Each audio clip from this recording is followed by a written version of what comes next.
As yes, BYU escapes. That means BYU will hold on to its place in the top 25, likely sliding up a few spots. It's not like winning at Arizona is going to do a lot to grab the attention, but some other losses could have the Cougars, the 18th place team, getting as high as 15 or 16.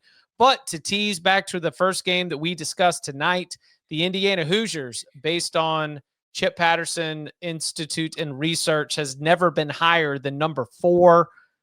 Do we think they'll get to number 3? Yes. I do too. Ohio State, Miami. Think they jump A&M? Yeah. Yes. Okay. I mean, they just beat Oregon. Yeah. In Autzen. On CBS. And they thumped Illinois. Oh, that was a long time ago. Move on. Hey, listen, though, I need that for 0-2 against ranked teams last year, 2-0 against ranked teams this year. You know? They beat Oregon. That's all anybody needs to know. Okay. Texas A&M.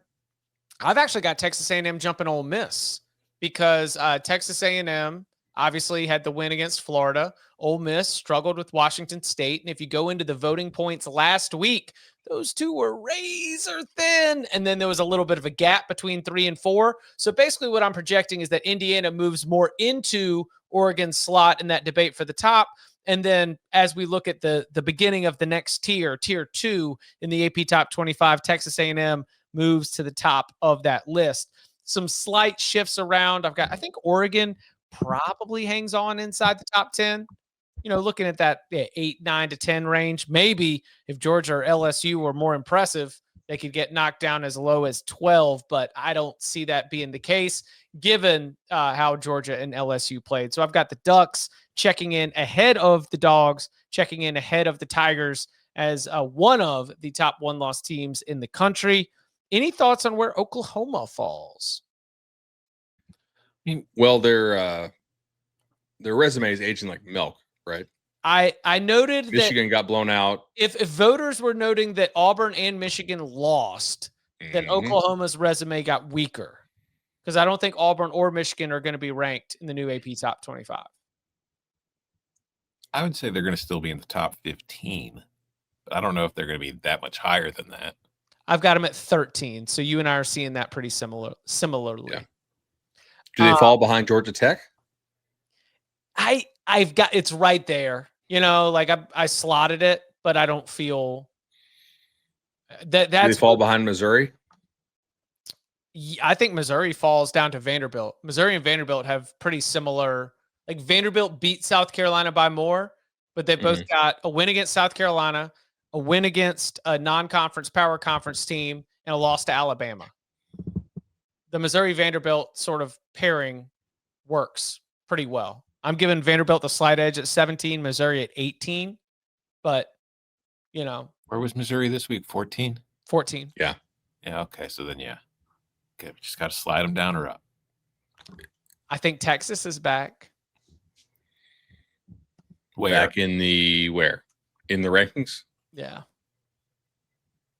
Is this like Sam Ehlinger, Texas is back, or? Well, all right. So last week they were 27th in voting points.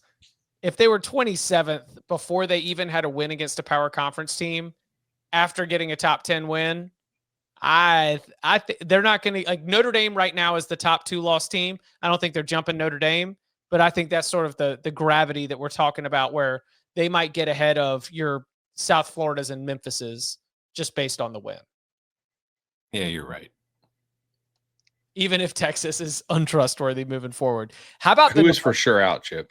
Who's for sure out? I've got I think Michigan is going to get replaced by USC. I've got Illinois out, Iowa State out, Florida State out. Welcome to the party, both Nebraska and Cincinnati. And wait, you said Arizona State and Iowa State? Arizona State will be. I haven't updated it, obviously, but Utah State Utah probably just takes Iowa State's spot in that case too, so like USC did with Michigan. So you've got an Illinois team with 3 Power 4 wins and losses to 2 top 3 teams out, but the Texas team with 1 Power 4 win and a loss to Florida, who's not ranked. Okay, yeah, no, sure. Yeah, that's right. I do. Cool. Not Chip's opinion. It's what he thinks will happen. Oh no, Chip, this is what Chip wants to happen. If they had been closer to, 12, maybe we could have been talking about it. But why don't you ask Ohio State, who was tougher? Does Cincinnati get in? Yeah, I've got Cincinnati and Nebraska both getting in. And USC and Texas. Yeah, Cincinnati was 26th in voting points last week. And a very small margin was separating 26 from 23. Like basically all of those were about the same amount of support. So, I think that Nebraska now 5-1 with the win over Cincinnati knocking on the door last week. I think both those teams get hoovered up. Trojans get in, Utes get in. Nice little flip, even if it's nothing major outside of the Indiana and Oregon swaps at the top 10. No other issues? Man, it is a hard season to make like real passionate arguments for some of these teams. I think Tom's point he just made about Illinois is a really good one. But teams are racking up losses, man. Yeah, I don't expect Illinois to be ranked tomorrow, but I will say if Illinois was named USC with the same resume, they would still be ranked tomorrow. Navy's win over Temple keeps them undefeated. Will they be ranked? My prediction is no.